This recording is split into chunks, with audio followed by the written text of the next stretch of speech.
26 नवंबर संविधान दिवस और मुजफ्फरनगर का जेआईसी मैदान। यहाँ कुछ ऐसा हुआ जिसने 2027 के मिशन को लेकर यूपी की राजनीति में हलचल पैदा कर दी है। चंद्रशेखर आजाद रावण ने एक ऐसी रैली की जिसने न सिर्फ आजाद समाज पार्टी के समर्थकों को जोर से भर दिया, बल्कि दलित वोट की दिशा को लेकर भी बड़े सवाल खड़े कर दिए हैं।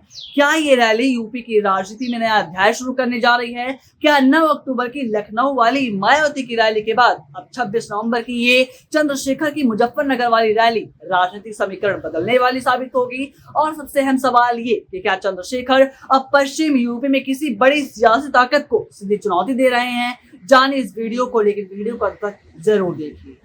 कल यानी कि 26 नवंबर की रैली से चंद्रशेखर आजाद रावण ने 2027 का शंखनाद शुरू कर दिया। उन्होंने सीधे संकेत दिए हैं कि दलित वोट का बड़ा हिस्सा किस दिशा में जा रहा है। रैली में 2 बातें सबसे ज्यादा महत्वपूर्ण और चर्चा में रही। पहली ये कि चंद्रशेखर का मुसलमान नेताओं की गिरफ्तारी वाला बयान, जो कि सीधे सीधे आजम खान से जुड़ा हुआ था। जेल में आजम खान से उनकी मुलाकात पहले ही दोनों के बीच जो रिश्ते थे वो चर्चा में ला चुकी है, और यही कारण है कि मुस्लिम समाज के बीच चंद्रशेखर की अपील अब धीरे धीरे बढ़ती हुई दिखाई दे रही है। दूसरी बड़ी बात, नीला झंडा। जी हाँ, नीले झंडे की बात भी काफी सुर्खियों में है। चंद्रशेखर आजाद रावण ने साफ कहा कि अब नीला झंडा का मतलब केवल बीएसपी नहीं है, बल्कि अब आजाद समाज पार्टी भी है। यानी कि उनकी पार्टी का जो झंडा है वो भी तो नीला है। यानी कि राजनीतिक पहचान की जंग अब झंडे तक पहुंच चुकी है। साथ ही उन्होंने कांग्रेस और भारतीय जनता पार्टी दोनों पर बड़े सवाल खड़े कर दिए,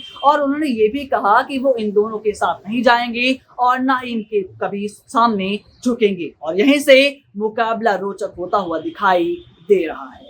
वहीं आपको ये भी बता दें कि मुजफ्फरनगर रैली के बाद सोशल मीडिया पर तो मानो बाढ़ आ गई। समर्थकों ने इसे 2027 का मोमेंटम पॉइंट बताया है। कई यूजर्स तो ये भी लिख रहे हैं कि राजनीतिक समीकरण अब चंद्रशेखर के पक्ष में जाने वाले हैं, यानी कि अब राजनीतिक समीकरण बदल जाएंगे। कई वीडियोस में ट्रैक्टरों, लग्जरी गाड़ियों और लाइन में चलते समर्थकों को दिखाया गया, लेकिन तुलना शुरू होते ही बहस तेज हो गई। क्या 9 अक्टूबर की लखनऊ रैली जैसी भीड़ थी? जवाब मिला है नहीं, ऐसा कुछ भी नहीं था। उतनी भीड़ तो नहीं थी, लेकिन एएसपी यानी कि आजाद समाज पार्टी के इतिहास में ये सबसे बड़ी भीड़ जरूर थी।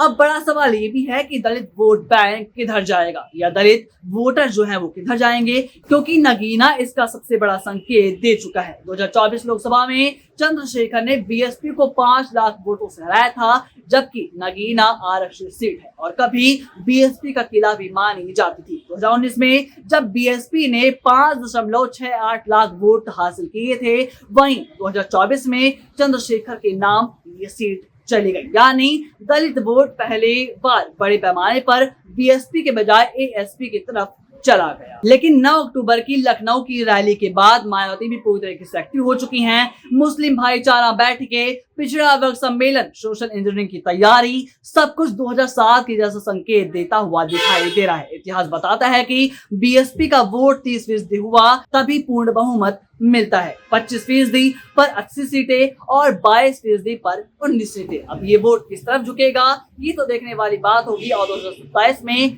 भूचाल आना तो तय है। राजनीति का ये भूचाल भी देखने वाला होगा और काफी दिलचस्प होगा। बाकी इस विषय पर आपकी क्या राय है, हमें कमेंट बॉक्स में जरूर बताएं। देखते रहिए अटल टीवी।